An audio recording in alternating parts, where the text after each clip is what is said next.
Hai Sobat Film, selamat datang kembali bersama Bos Kalova Story Film.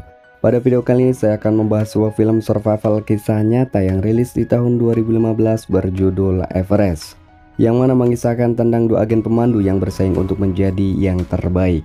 Meskipun di sini salah satu agen pemandu telah memiliki jam terbang yang cukup tinggi selama 4 tahun, namun alam tak melihat hal tersebut, sehingga benar saja hal yang tak terduga menimpa mereka. Lantas apakah yang sebenarnya terjadi dengan mereka? Yuk nyamankan posisi dan tenangkan pikiran kalian, mari kita mulai ceritanya. Cerita diawali dengan memperlihatkan sebuah prolog yang menjelaskan jika pendaki pertama yang berhasil mencapai puncak Everest adalah Edmund Hillary dan Tenzing Norgay pada tahun 1953. Lalu selang 40 tahun kemudian para pendaki dari berbagai negara mencoba mengulanginya. Akan tetapi mereka gagal, 1 dari 4 orang itu tewas. Kemudian diperlihatkan seorang pria bernama Rob Hall yang mana dia adalah pendiri dan pemilik agen pemandu bernama Adventure Consultants yang didirikan 4 tahun silam. Di ketinggian 2000 kaki, Rob sedang memberi arahan kepada para pesertanya. Dan inilah Everest. Berlatar di Selandia Baru tahun 1996, Rob mengawali perjalanannya di sebuah bandara di sana menuju Kathmandu, Nepal. Rob berpamitan dengan istrinya yang bernama Jane yang mana saat itu sedang kondisi hamil tua. Sehingga karena itu Rob sebenarnya cukup berat untuk meninggalkan istrinya. Namun apalah daya karena tuntutan pekerjaan sehingga Rob hanya bisa meyakinkan istrinya jika ia akan kembali secepatnya dengan keadaan baik-baik saja. Singkat waktu Rob dan peserta pun sampai di Nepal. Mereka berkumpul di sebuah hotel. Di sana Rob memperkenalkan semua peserta yang akan ikut dalam pendakian kali ini.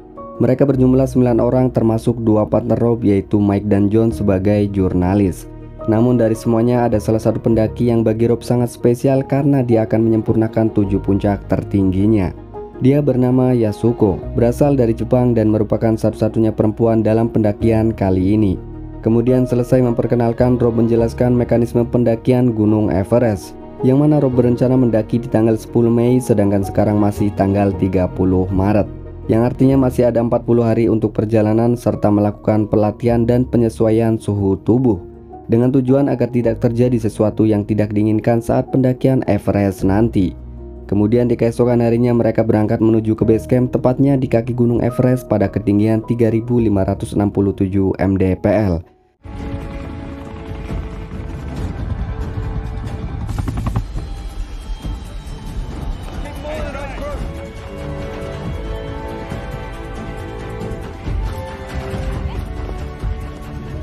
Di tengah perjalanan menuju ke base camp, Doug yang merupakan peserta di agen Adventure Consultants, atau saya sebut konsultan saja ya guys ya, biar mudah. Di sini Doug mengucapkan terima kasih kepada Rob karena telah dikasih diskon dalam pendakian kali ini. Pasalnya di tahun sebelumnya Doug gagal mencapai puncak Everest dan hanya bisa sampai ke puncak selatan karena saat itu cuaca dan waktu yang tak memungkinkan. Singkat waktu setelah berjalan cukup jauh, mereka akhirnya sampai di base camp Everest dan base camp konsultan. Di sana mereka berkenalan dengan Helen yang merupakan manajer dari agen konsultan. Dan mereka juga tak lupa berkenalan dengan Ang Dorji sebagai pendaki lokal yang akan ikut memandu mereka. Lalu beberapa saat kemudian Rob menemui partnernya yang dulu, dia bernama Scott Fisher, yang mana dia telah mendirikan agen pendakian sendiri yang diberi nama Mountain Madness, yang ternyata tak disangka-sangka kini malah menjadi saingan dari agen konsultan.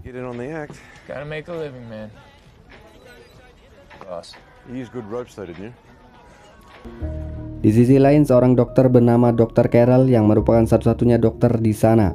Ia memberi arahan dan menjelaskan beberapa pengetahuan perihal keselamatan dalam pendakian Everest nanti, di mana dia menjelaskan jika di atas sana terdapat 4 pos pendakian yang mana saat pelatihan nanti para peserta diwajibkan menyesuaikan suhu tubuh di setiap pos dan harus kembali untuk pengecekan kesehatan.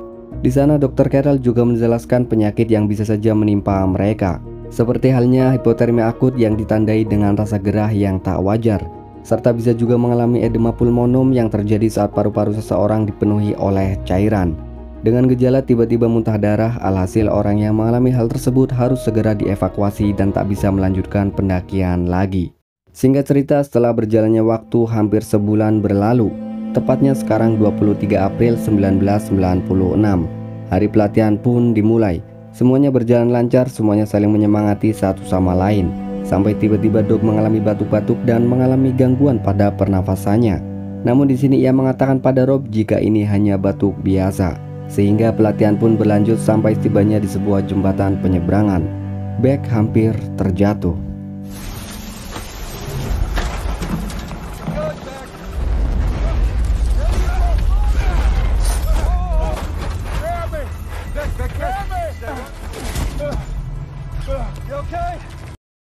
Sehingga karena insiden tersebut di malam hari diadakanlah briefing oleh para pemimpin semua agen. Hanya sebagai informasi, jika pendakian ini terdapat 20 agen pendaki dari berbagai negara. Sehingga untuk mengantisipasi penumpukan di jalur pendakian, dalam briefing ini mencoba membagi jadwal pada masing-masing agen. Namun dengan keegoisan para pemimpin masing-masing, mereka bersikukuh untuk memakai jadwal mereka sendiri-sendiri. Yang artinya dalam briefing ini tak menghasilkan apa-apa. Melihat hal itu, Rob mencoba mengajak kerjasama dengan Scott Fisher. Awalnya di sini Scott memang menolak dengan alasan jika cara mendaki mereka sangat berbeda. Namun setelah dipertimbangkan, Scott akhirnya bersepakat untuk kerjasama dalam beberapa hal saja, seperti pemasangan tali dan penyimpanan tabung oksigen. 6 Mei 1996 pendakian akan dimulai. Terlebih dahulu mereka berfoto bersama dan juga tak lupa berdoa bersama yang dipimpin pemuka agama di sana.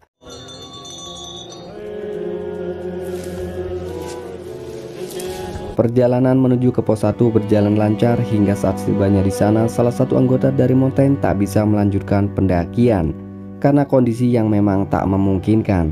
Kemudian di tengah perjalanan menuju ke pos 2, Rob berpapasan dengan Scott yang ingin mengetahui keadaan anggotanya di pos 1. Sementara itu Rob kembali melanjutkan perjalanan menuju ke pos 2. Di perjalanan ini awalnya berjalan semestinya hingga bongkahan salju tiba-tiba menimpa rombongan dari Rob. Salah satu anggota terkena bongkahan itu. Akan tetapi beruntungnya Rob dengan sigap menangkap orang tersebut, sehingga ia pun selamat.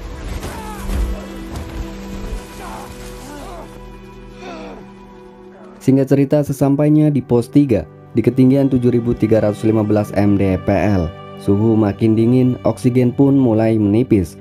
Semua pendaki menghangatkan tubuh di dalam tenda. Di sini Rob mencoba menghubungi Scott Fisher yang ternyata sekarang Scott berada di base camp setelah menurunkan anggotanya yang tak sanggup melanjutkan lagi. Scott mengatakan akan menyusul esok pagi, namun mendengar suara Scott yang terdengar kurang sehat, sehingga Rob menyarankan Scott untuk istirahat saja dulu. Tapi Scott tetap bersikeras untuk berangkat esok pagi karena kini ia telah menyurikan Deck sebagai zat untuk bertahan di cuaca dingin. Beberapa saat kemudian Helen menghubungi Rob untuk mengabarkan tentang perubahan cuaca yang akan terjadi. Helen mengatakan bahwa awan hitam terlihat bergerak cukup cepat dan diperkirakan datang pada sore hari pada tanggal 10 Mei nanti. Rob mengucapkan terima kasih dan meyakinkan Helen jika ia akan secepatnya turun sebelum awan itu datang. Kemudian Rob melanjutkan pendakiannya untuk menuju ke pos 4. Di sini kondisi mulai gelap, badai pun menerjang lokasi keberadaan mereka. Mereka semua beristirahat dalam tenda sembari berharap badai akan segera berlalu.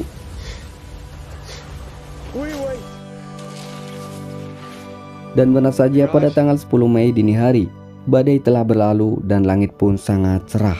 Kesempatan itu tak disia-siakan, mereka segera bersiap-siap melanjutkan ke puncak, yang mana mereka harus melewati 3 titik, yaitu The Balcony, The South Summit, dan The Hillary Step baru ke puncak. Tepat pukul 4.30 pagi mereka sampai di titik The Balcony.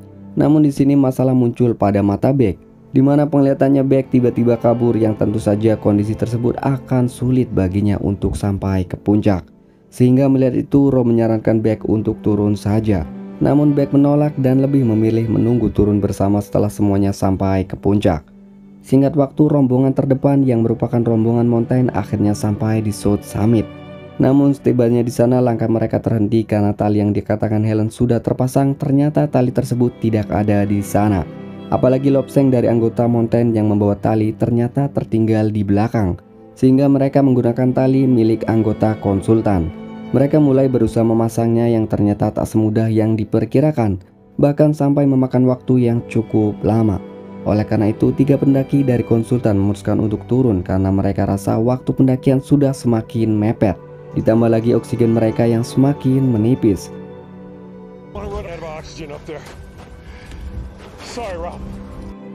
Sampai akhirnya setelah 3 jam berlalu, tali pun berhasil terpasang. Satu persatu mulai bergantian menaiki tali tersebut.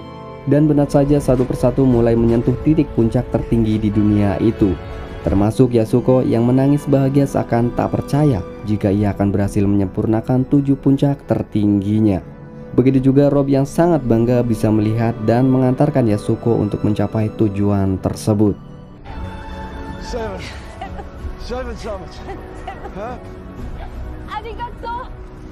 Kemudian di atas puncak, Rob mengabarkan keberhasilannya ke rekan setimnya yang tentu saja mereka sangat bahagia mendengar kabar itu.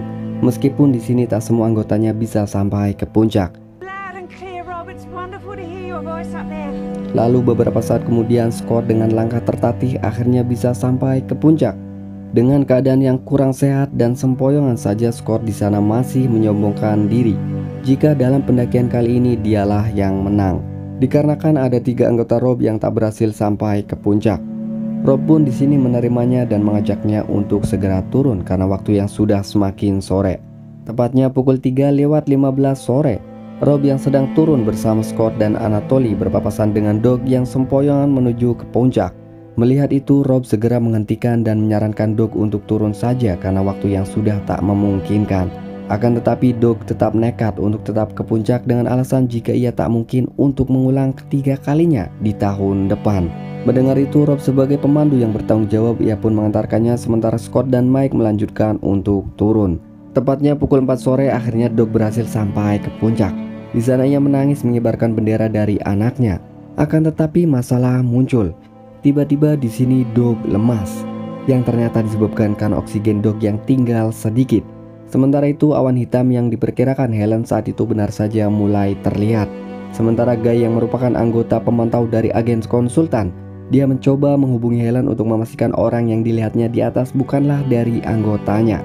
Kita kembali lagi ke Rob yang masih berusaha payah untuk menurunkan Doug yang sudah benar-benar lemas karena oksigennya kini telah kosong. Sehingga Rob mencoba menghubungi rekan-rekannya bagi siapapun yang mendengar untuk secepatnya membawakan oksigen. Namun di sini ternyata tak ada jawaban. Sehingga Rob menghubungi Helen tentang kondisinya yang tentu saja Helen sangat terkejut mendengar kabar itu. Karena artinya yang dilihat Guy barusan ternyata benarlah anggotanya. Helen di sini tak mampu berbuat apapun karena cuaca yang diperkirakan benar saja terjadi. Di sisi lain, Harold yang mendengar percakapan itu langsung berinisiatif naik kembali untuk menolong dan membantu Rob. Sementara itu Scott yang sudah berada hampir di pos keempat. Kini ia kondisinya semakin melemah karena sakit yang diderita sebelumnya, apalagi kini ia kehabisan oksigen. Di sana ia terjatuh dan menyuruh Mike untuk turun secepatnya dan kembali untuk membawakan oksigen untuknya.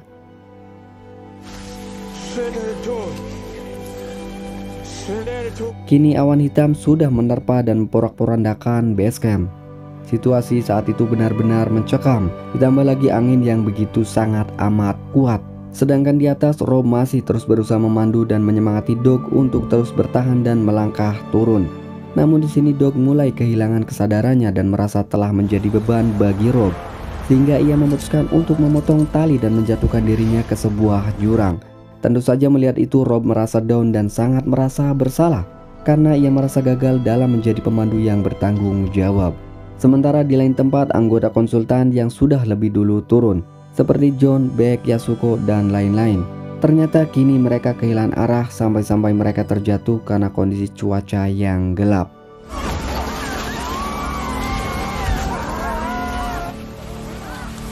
Sedangkan di sisi lain Scott masih berusaha bertahan hidup sendirian. Sementara itu di bawah 3 orang bantuan berhasil sampai di lokasi terjatuhnya Yasuko dan kawan-kawan. Mereka berusaha mengevakuasi yang mereka rasa masih hidup.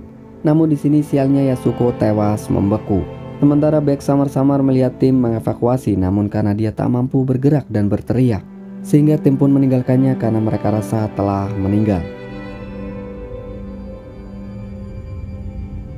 Hanya sekedar memperjelas kenapa tim tidak mengevakuasi Scott dan Harold serta Rob, dikarenakan pergerakan awan hitam itu berawal dari bawah menuju ke puncak. Sedangkan lokasi titik jatuhnya Yasuko dan kawan-kawan itu lebih dekat dan awan hitam sudah agak mendingan. Sedangkan lokasi Scott itu masih tak memungkinkan untuk dijangkau, apalagi lokasi Rob dan Harold. Dan kita ke lokasi Rob dan Harold, yang ternyata kini mereka hanya berbaring pasrah. karena niat hati Harel ke sana adalah untuk membawakan oksigen.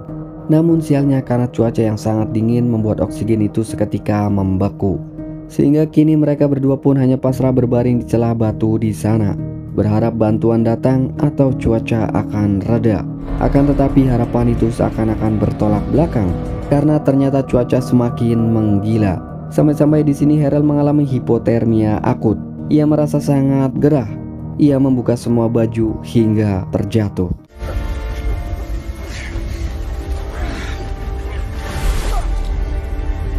Beberapa jam telah berlalu di hari kedua pendakian ini, tepatnya tanggal 11 Mei. Cuaca ternyata sudah reda, namun ternyata kondisi Rob sudah tertimbun salju. Ia pun tersadar dengan kondisi yang mengenaskan. Ia mencoba menghubungi Helen yang tentu saja Helen dan Guy terkejut bercampur sedih mendengarnya. Mereka berusaha menyemangati dan memotivasi Rob agar terus bertahan dengan cara menggerakkan tubuhnya dan perlahan-lahan turun. Kemudian Guy pun berinisiatif untuk menghubungi istri Rob untuk membangkitkan semangat hidup dari Rob Hall. Hi, sweetheart. How you doing? But the sun will warm you soon. Sweetheart, you've got to get your circulation going. Setelah termotivasi mendengar semangat dari istrinya, Rob dengan sisa tenaganya berusaha perlahan bergerak menyeret tubuhnya menuju ke titik penjemputan yang diarahkan oleh Helen. Beberapa saat kemudian Helen menerima panggilan dari Mike yang mengabarkan bahwa Yasuko dan Beck telah tewas dalam tragedi semalam. Mendengar itu Helen syok dan bersedih karena merasa telah gagal sebagai orang yang bertanggung jawab atas para peserta pendakinya. Di sisi lain, orang yang ditunjuk untuk mengevakuasi Rob yaitu Ang Dorji. Di tengah perjalanan, dia mengabarkan kepada Helen jika ia tak mungkin sampai di titik yang telah ditentukan karena kondisi cuaca yang tiba-tiba berubah, yakni badai kembali datang. Sehingga Ang Dorji hanya menaruh tabung oksigen di lokasi terakhirnya berada. Mendengar itu, kemudian Guy segera menghubungi Jen untuk mengabarkan jika tim penyelamat tak bisa melanjutkan untuk menyelamatkan Rob dikarenakan kondisi cuaca yang tiba-tiba tak memungkinkan. Jen pun di sini berusaha memahami hal itu, sehingga dia pun meminta dihubungkan kembali kepada Rob untuk berbicara yang terakhir kalinya. You sound good. Flashlight. Sarah? Will you call that for me? It's me. Don't say that. Singkat waktu setelah badai reda, tepatnya tanggal 12 Mei, Anatoly yang merupakan pendaki senior mencoba membawakan tabung oksigen untuk Scott Fisher. Namun sialnya Scott ternyata sudah tewas membeku karena tertimbun es akibat badai kemarin. Di sisi lain, di pagi ini Beck yang sudah dianggap tewas ternyata secara ajaib ia bergerak dan berusaha untuk bangun. Hal itu ternyata terjadi karena selama Beck tidak sadarkan diri, ia selalu bermimpi disemangati oleh istrinya. Kemudian Beck pun bangun dan secara perlahan berjalan menuju ke pos 1 hingga akhirnya sampailah dia di sana. Sontak semua orang pun terkejut dan langsung bergegas menghampiri untuk memberi pertolongan pada Beck. Di sisi lain, Helen yang mendengar kabar itu sontak terkejut dan segera mengabarkan pada istri Beck guna untuk mencari tim evakuasi. Seketika itu pula istri Beck pun langsung menghubungi pusat bantuan. Singkat cerita, Beck dijemput dengan helikopter sementara para pendaki yang selamat melanjutkan untuk turun ke base camp.